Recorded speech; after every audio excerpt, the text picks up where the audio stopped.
सुबह से शाम तक घर के काम काज, बच्चों का खाना पीना, स्कूल का लंच देखना, टाइम टू टाइम लॉन्ड्रीज को वॉश करना और उनको प्रॉपर अपनी जगह पर रखना, घर के हर फर्द के लिए हर चीज़ को टाइमली अवेलेबल करना, चीज़ों को टाइम टू टाइम रीफिल करना, ये चेक करना कि ग्रोसरीज में से कोई चीज़ ख़त्म तो नहीं हुई, अगर ख़त्म हुई है तो उसको टाइमली स्टॉक अप करना, घर में हर फर्द के खाने पीने और उसकी सेहत का ख्याल रखना, और यहाँ तक कि बिजली और गैस के बिल्स के लास्ट डेट की रिमाइंडर भी हमने ही देनी होती है। In short, as a home maker हमारी ड्यूटी सिर्फ ये नहीं है कि घर की सफाइयाँ करनी है और खाना बनाना है, बल्कि हम इस घर की CEO भी होती हैं, हेल्थ मिनिस्टर भी होती हैं, फाइनेंस मिनिस्टर भी होती हैं, हर एक बंदे के लिए एक एडवाइजरी मिनिस्टर का भी काम करती हैं। एक मर्द घर के बाहर जाकर 4 जगहों पर जो ड्यूटी परफॉर्म करता होगा, एक औरत घर की 4 दीवारी में अंदर रहकर तमाम काम करती है, हर बंदे को अच्छे तरीके से ट्रीट करती है, हर रिश्ते को एक अच्छे तरीके से करके रखती है। लेकिन इन सारे कामों के साथ हमने खुद को भी टाइम देना होता है, अपने लिए वक्त भी निकालना होता है, घर के हर काम को प्रॉपरली और टाइमली लेकर चलना होता है। इसके लिए कुछ डेली हैबिट्स होती हैं, कुछ रूटीन्स होती हैं, कुछ टिप्स एंड ट्रिक्स होते हैं जो हमने अपनी डेली रूटीन में अडॉप्ट करने होते हैं, ताकि हमारा पूरा दिन प्रोडक्टिव भी रहे, हम पूरा दिन एक्टिव भी रहें और अपने घर के तमाम काम परफॉर्म करने के बाद हमारे पास अपनी ज़ात के लिए भी वक्त हो। अस्सलाम वालेकुम, मेरा नाम है हिना और आपको वेलकम करती हूँ अपने YouTube चैनल में। उम्मीद करती हूँ आप सब लोग खैरियत से होंगे, अल्लाह का शुक्र है मैं भी ठीक ठाक हूँ। एक चीज़ जो हमारे नबी अकरम सल्लल्लाहु अलैहि वसल्लम के ज़माने से हमें उनकी ज़िंदगी से ही, प्रैक्टिस से साबित होती है और हमारे लिए उस चीज़ में बरकत ही बरकत डाल दी गई है, वो है सुबह का वक्त। यकीन करें ये व्लॉग बहुत ही ज़्यादा इंटरेस्टिंग होने वाला है, बस आपने करना यह है कि वीडियो को पूरा देखना है। सुबह का वक्त ऐसा है कि उसमें अल्लाह पाक ने एक मोमिन के लिए बहुत ज़्यादा बरकत डाल दी हुई है। इवन बहुत सारी अहादीस और कुरान पाक से भी ये चीज़ साबित होती है कि सुबह का वक्त हमारे लिए कितना बाबरकत वक्त है, और ये वक्त ऐसा है कि इसमें हमारे घर के बहुत सारे काम जो हम फजर की नमाज के बाद कर लेती हैं ना, आने वाला हमारा जो दिन होता है उसको बहुत ज़्यादा हद तक हमारे लिए प्रोडक्टिव भी बना देती हैं और रिलैक्स्ड भी बना देती हैं। और यकीन करें इवन आजकल तो गैर मुस्लिम भी सुबह के टाइम को इतनी ज़्यादा इंपॉर्टेंस देते हैं। मैंने कितने सारे यूट्यूबर्स हैं जो इंडियंस हैं, फॉरेन कंट्रीज़ के भी हैं, जिनको मैंने देखा है जो हर वक्त ये बात करते हैं कि सुबह का टाइम हमारे दिन को एक्टिव और प्रोडक्टिव बनाने के लिए बहुत ही ज़्यादा हेल्पफुल होता है। तो सुबह के टाइम को ना जितना हो सके प्रॉपर यूटिलाइज़ किया करें, और यकीन करें इस टाइम टेबल को फॉलो करके मेरी तो लाइफ बहुत ही ज़्यादा आसान हो चुकी है। तो मैंने सोचा क्यों ना आप लोगों के साथ भी शेयर करूं। सुबह फजर की नमाज और कुरान पढ़ने के बाद मैंने एक टू डू लिस्ट बनाई होती है शाम को ही कि मैंने पूरे दिन में क्या क्या टास्क परफॉर्म करने हैं।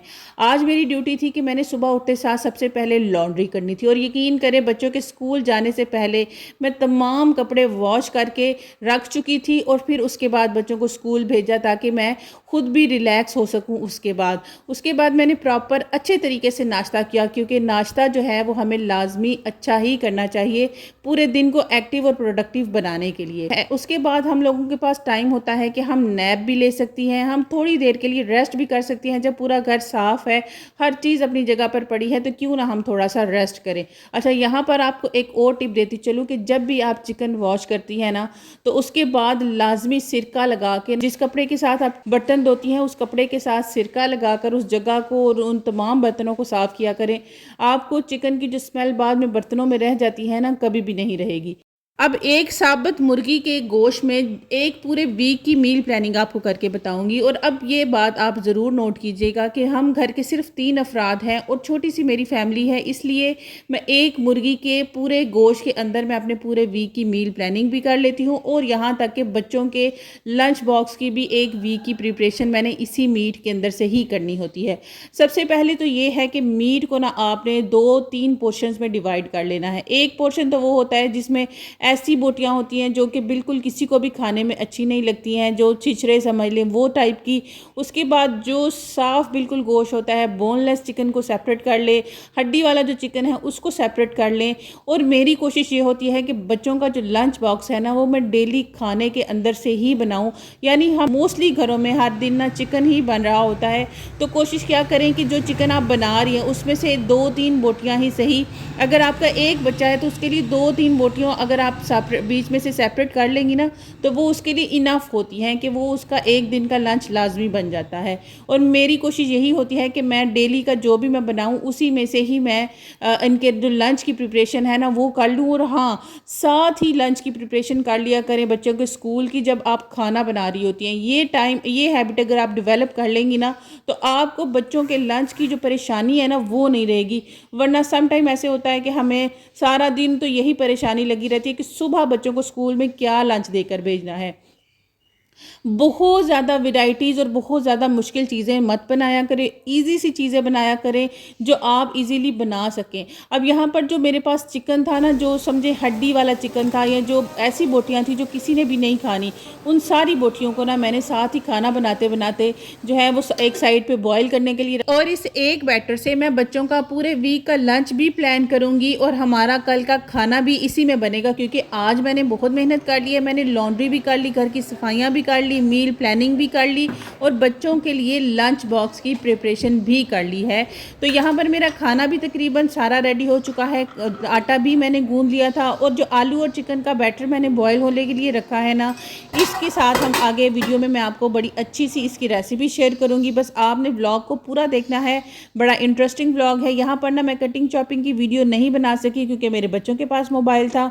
असल में मसला ये है कि घर में एक मोबाइल होने की वजह से बच्चों को भी उनकी स्क्रीन टाइम लेनी होती है, तो जिस वजह से ना कभी कभार मेरे से थोड़ा सा व्लॉग्स भी लेट हो जाते हैं अपलोड होने में। यहाँ पर इसमें मैंने बेसिक से सिंपल इंग्रेडिएंट डाले हैं, जिसमें नमक है, कुटी लाल मिर्च है, गरम मसाला, सूखे धनिया का पाउडर, उसके बाद मैंने थोड़ी सी जो है वो ना शिमला मिर्च ले लिया है। अगर आप शिमला मिर्च इसमें डाल लेंगी ना तो इसका जायका बहुत ही ज़्यादा अच्छा हो जाता है। और दूसरी चीज़, चिकन पाउडर इसमें लाजमी डालिएगा, इससे भी इसका जो टेस्ट है ना बहुत ज़्यादा अच्छा हो जाता है। अब यहाँ पर मैंने कुछ शेप्स बनाकर ऑलरेडी रख ली थी। ब्रेड की जो पैटीज है मैंने ऑलरेडी कुछ बनाकर रख ली थी। एक मैंने सोचा आपके साथ भी शेयर करती हूँ। मेरे पास ना चीज़ स्लाइसिस पड़े हुए थे, वो एक डाली, बीच में थोड़ी सी मायोनीज़ डाली, ऊपर ये जो बैटर है उसको रखा और उसके बाद केचप लगाएंगे और इसको बिल्कुल लाइट हैंड से ना आपने थोड़ा थोड़ा सा ब्रेड को गीला करना है। इतना गीला करना है कि बस ना ब्रेड आपस में चिपकने के लिए हो जाए, इससे ज़्यादा आपने ब्रेड को गीला नहीं करना, वरना फिर वो हमसे ना संभालने नहीं होगा। क्योंकि हमने अभी इसकी डबल कोटिंग भी करनी है, हमने इसको बैटर में डिप भी करना है। तो इसलिए इस स्टेज पे आपने बिल्कुल लाइट हैंड के साथ थोड़ा थोड़ा सा ना ब्रेड को गीला करके तो फिर आप कीजिएगा। आपके लिए ना इसको दोबारा से फिर बाद में हैंडल करना आसान हो जाएगा। अब ये जो बैटर बच गया है ये मेरा हो गया कल दोपहर का खाना। यहाँ पर मैंने अपनी ब्रेड पॉकेट्स कह लें या ब्रेड पैटीज कह लें, ये भी रेडी हो चुकी थी। और मैंने ना चने भी बॉईल कर लिए थे कि चलो बीच में ना एक दिन ऐसा भी हो कि जब चने बना ले, या कभी कभार ना चना चाट खाने को भी दिल करता है, या कभी कभार ऐसा भी होता है कि घर में अचानक से मेहमान आ जाए ना तो बंदा उनके लिए भी फ़ौरन से चाट बना के ना आगे रख सकता है। ब्रेड के जो क्रम्स हैं मेरे पास, जितनी भी ब्रेड की स्लाइसिस की भी साइड्स बची हुई थी उन्हीं के साथ मैंने ना ब्रेड क्रम्स बना लिए। और ये जो आप स्लरी देख रहे हैं मैदे की स्लरी है, मैंने अंडा नहीं डाला। ये आज सुबह मैंने लंच में बच्चों को ना बर्गर्स बना के दिए थे तो वही स्लरी मैं यूज़ कर रही हूँ। उसी आटे को ना मैंने स्लरी के तौर पर बना लिया है और बस इसको हम इसके अंदर डिप करेंगे और उसके बाद ब्रेड क्रम्स पे कोट करेंगे और हमारे जो ब्रेड पैटीज हैं या ब्रेड पॉकेट्स कह ले, आप जो इन्हें कहना चाहें, वो रेडी हैं। और अब आपको एक साथ में मैं फ्राई करके भी दिखाऊंगी और यकीन करें मेरे बच्चों को तो इतने अच्छे लगे। और ये इजी सा लंच बॉक्स आइडिया है, आप अपने बच्चों के लिए किसी भी टाइम पे आराम से बना के, चाहे तो आप इसको पूरे वीक के लिए फ्रीज़ कर लें, महीने के लिए भी फ्रीज़ कर लें। लेकिन मैं आपको महीने के लिए फ्रीज़ करने को इसको बिल्कुल रिकमेंड नहीं करूँगी, क्योंकि ये ब्रेड है तो ब्रेड की जो ना एक डेट भी होती है। बेशक हमने फ्रीज़र में रखा होता है, लेकिन इसको अगर आपने ज़्यादा से ज़्यादा फ्रीज़ करना है तो 10 दिन के लिए, इसके बाद आपने इसको यूज़ नहीं करना। इसलिए उतना ही बनाया कीजिएगा जो हम अपने बच्चों को 2 दिन के लिए दे लें। और ये तो वैसे भी इतना इजी है कि फ़ौरन से बन जाता है। और देखें कितना ही अच्छा लग रहा है, बीच में चीज़ भी कैसे मेल्ट हो रहा है। तो आज के व्लॉग से हमने सबसे पहली तो यही चीज़ सीखी कि हमने अपने टाइम को वैल्यू देनी है और हमने अपने पैसे की भी बचत करनी है। अपने आप को, अपनी लाइफ को डिफ़िकल्ट नहीं बनाना बच्चों के लंच बॉक्स के लिए और घर वालों की खिदमतों में ज़्यादा अपने आप को नहीं थका देना। आसान सी चीज़ें बनाएं और ख़ुद को रिलैक्स रखें। तो अल्लाह हाफिज़।